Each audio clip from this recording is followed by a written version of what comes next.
자, 오늘 제목은 능력 있는 믿음이라는 제목으로 이야기를 진행해보도록 하겠습니다. 이 이야기는 예수님이 제자 베드로와 야고보 그리고 야고보의 동생인 요한을 데리고 한 높은 산에 올라갔을 때에 예수님이 갑자기 변형이 되십니다. 그 제자들은 놀라운 광경을 보게 되는데 예수님이 그들의 앞에서 얼굴이 빛나며 옷이 빛과 같이 휘어지는 현상이 나타났습니다. 예수님은 그 변화산에서 하늘에 계실 때의 모습을 잠시 회복하신 게 아닌가 생각이 됩니다. 심지어 예수님은 두 사람과 이야기를 하고 있었는데 그들은 모세와 엘리야였습니다. 제자들은 모세와 엘리야를 한 번도 본 적이 없을 것입니다. 한 1000년이나 그 이상 전의 사람들이었기 때문이죠. 그런데 이들을 처음 봤을 때 저절로 그 사람들이 모세와 엘리야인 줄 제자들이 알아챘습니다. 특히 베드로는 이 영광에 너무 취해서 주와 모세와 엘리야를 위해서 초막셋을 짓겠다고 자기 자신도 이해하지 못할 소리를 막 하고 있었습니다. 심지어 이 세 명의 제자는 그때 하늘로부터 성부 하나님의 육성을 직접 듣는 체험까지도 하게 됩니다. 놀라운 영적 흥분의 세계를 경험하게 되는 것입니다. 이 잠시의 경험으로 천국의 영광과 행복감이 얼마나 큰지 베드로는 그 산에서 머물러 있기를 바라며 땅으로 다시 내려가는 걸 꺼려하는 그런 현상까지 나타냈습니다. 그런데 왜 주님은 이들 앞에서 이런 모습으로 변하였을까요? 제 생각에 주님이 변화하신 일은 주님이 임박한 십자가를 앞두고 마음이 어려울 때 이 예수님을 위해서 하늘 아버지께서 위로와 격려의 차원으로 잠시 이분을 천국에서의 본 모습을 회복시켜 주시는 게 아닌가 생각해 봅니다. 십자가를 앞두고 있지만 힘내라 아들 이라는 느낌으로 아마 변화를 시켜 주신 것 같습니다. 이런 경험을 하고 난 뒤에 이제 산에서 내려오니까 예수님 앞에 여러한 무리들이 이렇게 제자들을 둘러싸고 막 뭔가 윽박지르듯 한 모습을 보이고 있습니다. 무슨 일인지 하고 예수님이 이렇게 보고 있으니까 처음에는 이 제자들이 뭔가 잘못을 해서 저들에게 부중을 듣고 있나 이렇게 생각을 했는데 그들 중에 한 사람이 예수님을 보더니 쫓아와서 예수님의 발 앞에 엎드리면서 한 말을 합니다. 주님, 제 아들을 불쌍히 여겨주십시오. 아이가 간질로 심히 고생합니다. 제가 주의 제자들을 불러서 청하여 데리고 왔으나 능히 고치지를 못하였습니다. 하고 이야기하면서 주님께 고쳐달라고 하는 장면이 오늘 이야기의 시작입니다. 그 간질병에 걸린 아들을 고쳐달라는 아버지의 딱한 사연이 이들이 모여있던 이유인데요. 그런데 좀 전에 이 제자들을 둘러싸고 이렇게 윽박지르고 하던 그런 모습들은 주님이 생각이 굉장히 이상했습니다. 뭐하는 것인지. 그리고 굳이 제자들이 못 고치더라도 그런 사정을 주님께 와서 또 일러 바친다는 것은 조금은 약간 찝찝한 면이 있는 장면입니다. 어쨌든 주님은 이 아이 아버지의 간청대로 응답을 하시게 됩니다. 주님이 대답을 하시는 글귀가 나오는데 처음에는 믿음이 없고 패역한 세대여라고 그들을 부릅니다. 믿음이 없고 패역한 세대여. 그리고 두 번째, 내가 얼마나 너희와 함께 있으며 얼마나 너희에게 참으리오라는 말씀을 하십니다. 그리고는 그를 이리고 데리러 오라 하고 말을 합니다. 이 첫 번째 믿음이 없고 패역한 세대여라는 이 말이 굉장히 어색할 수 있습니다. 이 아버지는 자기 아이를 고쳐달라고 간청을 하고 있는데 이 아버지에게 믿음이 없고 패역한 세대여라고 말하는 것은 조금 심한 면도 있고 도대체 이 상황에서 이런 말씀을 하시는 이유를 알 수가 없는 그런 말입니다. 그리고 두 번째, 내가 얼마나 너희와 함께 있으며 얼마나 너희에게 참으리오는 말은 제자들에게 하는 말씀 같습니다. 이 말씀은 그리스도가 지금 임박한 십자가, 곧 이제 주님은 십자가를 지어야 되고 그 십자가를 계속 생각하고 계시는데 제자들이 하는 형태나 보이는 모습들이 주님이 생각하기에는 수준 이하였던 것입니다. 그래서 얼마나 답답하신가는 그 마음을 나타내는 것 같고 그리고 그를 이리로 데려오라는 건 이제 그를 고쳐주겠다는 주님의 메시지라고 봅니다. 병이 걸린 우리가 가령 우리 아이들이 병이 걸렸을 때 목사님께 데리고 갑니다. 목사님 아이가 몹시 아픕니다. 안수하여 좀 낫게 해주십시오 하고 부탁했을 때 목사님이 그래 이 믿음이 없고 패역한 권사야 집사야 이렇게 말하면 우리가 굉장히 이 상황에서 참 황당할 것입니다. 이 분위기 자체가. 예수님이 딱 그 상황을 만들어냈습니다. 그러면은 예수님은 분명히 뜻이 있어서 이런 말씀을 하셨을 텐데 우리는 이 본문의 짧은 내용으로 봐서는 무슨 이유로 이런 말씀이 있는지 잘 알 수가 없겠죠. 그러면은 오늘 공과를 보니까는 이 말씀은 공과책의 그 목사님들이 해석하는 이 말씀은 제자들에게 한 것일 것이다. 병을 고치지 못한 이 제자들에게 한 말이라고 설명이 되어 있습니다. 이 믿음이 없고 패역한 세대라고 이 말한 이것을 헬라어 원문으로 봤을 때는 어떠한 뜻이냐 불신앙적이고 정도를 벗어난 사람들아라는 뜻으로 예수님이 헬라어 원문에서 말을 하셨다고 합니다. 자, 그럼 주님이 안 계신 상태입니다. 주님은 변화산에 제자 7명과 올라가서 지금 특별한 영적 경험을 하는 시간을 가졌었고 밑에 있는 9명의 제자들은 주님이 안 계신 상태에서 갑자기 어떤 아버지와 그들의 친구들이 와서 자기 아이가 몹시 간질병을 고생하고 있으니까 고쳐달라고 부탁을 하는 장면이 생겼습니다. 제자들은 순간 당황을 했겠고 망설였겠죠. 그런데도 불구하고 주님이 안 계시더라도 어떤 사역을 해야 되니까 좀 망설여지긴 했지만 용기를 가지고 나아갔을 것입니다. 물론 제자들에게는 주님이 얼마 전에 너희가 병을 고치고 또 귀신을 쫓아낼 수 있도록 능력을 주었습니다. 그래서 실제 이들이 전도를 나가서 병을 고쳤으며 귀신을 쫓아내는 일이 있었습니다. 그래서 그걸 또 믿는 구석도 좀 있고 그리고 일전에 또 몇 번 병 고침도 해봤고 해서 주님은 안 계셨지만 그래도 한번 나아가 봅니다. 그런데 오늘 이 주인공의 아들은 간질이 굉장히 심해서 그런지 도대체 약발이 안 됐습니다. 제자들이 9명이 모여서 합심으로 기도를 했는데도 안 낫는 겁니다. 귀신도 안 쫓아내지는 겁니다. 그러다 보니까는 그들 제자들도까지 고치나 하고 사람들은 몰려들어서 구경을 하고 있는데 병은 안 고쳐지고 여기에 어떤 서기관들하고 이런 사람들이 와서 이제 그 틈집을 잡기 위해서 같이 보고 있었는데 못 고치고 있으니까는 그들에게 말합니다. 그동안 병 고친 게 너희들의 능력이 맞느냐? 혹시 귀신의 왕 바알세불의 힘을 입어서 그가 도와준 것이 아니냐? 이번에는 왜 귀신이 안 도와주는 모양이지 못 고치는 거 보니까 그리고 심지어 니들이 못 고치니까 니들 선생이 와서라도 고치겠느냐? 이런 식으로 제자들에게 막 퍼부는 장면에 주님이 내려오신 것입니다. 주님은 멀리서 보느라고 자세한 내용은 못 들으셨겠죠. 그래서 제자들은 자기들 병을 못 고쳤으니까는 할 말도 없고 비아냥거리긴 하는데 욕만 얻어먹고 있는 이러한 상황이었는데 주님이 그 내용을 듣고는 이제 제자들에게 하는 말씀이 이 불신앙적이며 정도를 벗어난 것들아라고 말씀을 하시는 겁니다. 사람들 다 보는 앞에서 제자들 체면도 있는데 이리 말씀을 하시면은 결국 같이 살아가는 제자들은 상처를 입겠죠. 근데 주님이 사랑하시는 제자들에게 왜 이런 허한 말을 하셨을까? 제자들도 다 이렇게 이제 앞으로 계속 사역을 해야 되는데 그 이유를 우리가 오늘 좀 생각을 해봐야 될 필요가 있을 것 같습니다.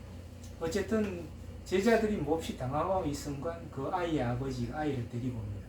그랬더니 주님이 아주 간단하게 귀신아 나가거라 한마디로 아이를 고쳐버려요. 아이는 멀쩡하게 돼서 다시 아버지와 함께 돌아갑니다. 오늘 상황은 이렇게 무사히 끝났지만 제자들의 마음은 굉장히 불편했습니다.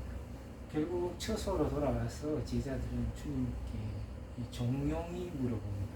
오늘은 조용히 예수께다가 이르되 어찌하여 우리는 쫓아내지 못하였습니까? 제자들 하루 종일 그것만 생각하고 왜 주님이 되는데 우리는 이렇게 9명이서 모여서 해도 안 됐을까? 그게 궁금했던 것입니다. 주님이 가진 내용과 우리가 가진 내용이 틀렸나? 이런 생각도 주님은 그랬을 리는 없습니다. 모든 치유와 병 고침의 능력이 오직 예수 그리스도로부터 나온다고 생각하면 이 예수 그리스도의 힘과 능력을 믿는 순간 모든 병 고침은 일어나야 맞습니다. 그 하나님이신 예수 그리스도의 능력이 이렇게 상황에 따라서 크거나 적어질 이유가 없고 단지 그 예수 그리스도의 능력을 힘입어서 기도해 주는 사람의 마음의 상태가 틀려지는 거예요. 마음이 아주 주님과 연결이 잘 되어 있을 때도 있고 잘 안 되어 있을 때도 있는데 주님이 보시기에는 이들의 마음의 상태, 주님의 힘을 의지하고 병을 고치고 또 주님의 어떤 본질이나 이런 것들을 전하고자 하는 마음의 상태가 참 안 되어 있었다. 주님이 보시기에는 어떤 정도는 겨자씨 하늘만큼 믿음도 없다 이렇게 보시는 것입니다. 그러니까 너희들의 그 정도 믿음으로 너희들이 백날 기도를 해봐라. 낫겠느냐? 안 낫는다. 이렇게 생각을 하는 거죠. 제자들은 이 주님의 말씀을 듣고도 잘 이해가 안 됐습니다. 믿음이 적다라도 말을 듣는데 믿음이 적은 것 같기도 했습니다. 그런데 잘 이해가 안 됐던 것입니다. 그래서 저는 한번 생각해 봤습니다. 제자들이 왜 이런 상황에 처해졌을까?